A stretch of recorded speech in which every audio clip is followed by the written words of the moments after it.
What is going on, everyone? We are back for another episode of Head to Head, Alabama Head to Head, as we roll into the postseason. Alabama getting ready for a college football playoff matchup with Oklahoma and Jimmy D. I like the headgear. I was about to say, how far are you going to go until you reference that we're in the holiday theme right before Christmas, getting ready for the playoffs here. Minus 14, Alabama's a favorite in the semifinal game, and get a little jingle bells going. They have a chance to dash through South Beach and make it into another national championship game, likely against Clemson again. I don't know if everyone's tired of seeing Alabama and Clemson yet. They seem like the two best teams in college football. I am all for seeing Alabama-Clemson part whatever this would be. You keep jiggling. And we're going 3 and out.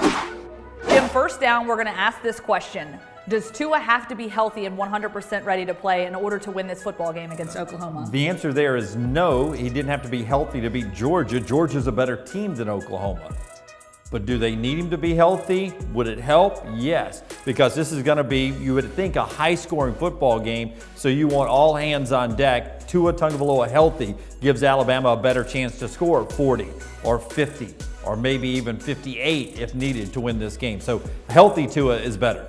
Definitely better. I don't think it's necessary. Again, I think Jalen Hurts proved to us that he could come into the game. He shook the rust off. He was ready to go, just as we anticipated kind of all season long from his teammates, that when he's next man up, he's ready to go. But you got to look at this Oklahoma defense, not the defense we saw against Georgia. This is the second worst defense that has made a college football playoff, 91st in the nation. Their secondary pretty undersized. So I think that Alabama still has a chance to win this if Tua plays a little bit, a lot, the entire game, or if Jalen comes in and takes care of business. Second down, let's talk about the Alabama defense. Do you think they can hold Oklahoma to 28 points or less? That's been a magic number since Lincoln Riley took over at Oklahoma. Yeah, so for 2 years, that Oklahoma team has only scored or has scored above 28 points. So interesting stat there.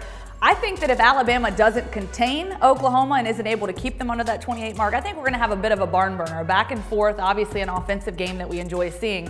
But I do think this Alabama defense has shown some improvement throughout the season. One of the key players there, I think, is going to be Mack Wilson. Mack Wilson getting after them, obviously getting pressure on Kyler Murray. But Kyler Murray, he's a great quarterback, and he's been able to prove that obviously he can make some explosive plays down the field, and he can get you on your feet a little bit too. I've got 3 things about keeping the score down against Oklahoma. The first thing is time of possession. Army limited Oklahoma's possession time, and that keeps the score down. That's their low number for the time under Lincoln Riley. Number 2 is containing Kyler Murray, not sacking him, but just containing him, much like they used to do Tim Tebow back in 08-09. Pressure him, but put a little bow out there to keep him contained so he can't get out and run. And number 3 for me is Alabama's offense not scoring too fast. It's good to score a touchdown, but a quick score from Alabama, as you see happen often, also gets your defense back out and can tire them out in a game that goes back and forth. You get to the fourth quarter with 2 exhausted defenses. That's not beneficial to Alabama, so depth will be huge for Alabama's D.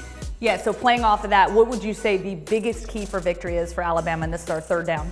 The biggest key to victory for me for Alabama is I like time of possession. I like running the football. Army gave you a blueprint that Alabama can do with better athletes, and that's run Damian Harris, run Josh Jacobs, run Najee Harris, run. Maybe even get Jalen Hurts, not in a save situation, but in a schemed, planned situation, and you run the football and keep Kyler Murray on the sideline. Yeah, and I think the obvious there is containing Kyler Murray, but another guy we're looking at, Marquise Brown, obviously a big threat for them down the field. I think that's going to be key, getting pressure on him, containing him, and he's also great in critical third down situations. So I think that's going to be a big key for Alabama to kind of keep this thing under wraps and not let it get away from him and get behind the chains. 100%. So what's under the tree? We'll sort of give a gift this holiday season to somebody. I'm going to give a hologram of the Heisman Trophy to Kyler Murray. Oh. Not for Kyler, but for the Alabama defense. Have that hologram of the trophy spinning around as he moves all over the Orange Bowl field, and that way the defense remembers,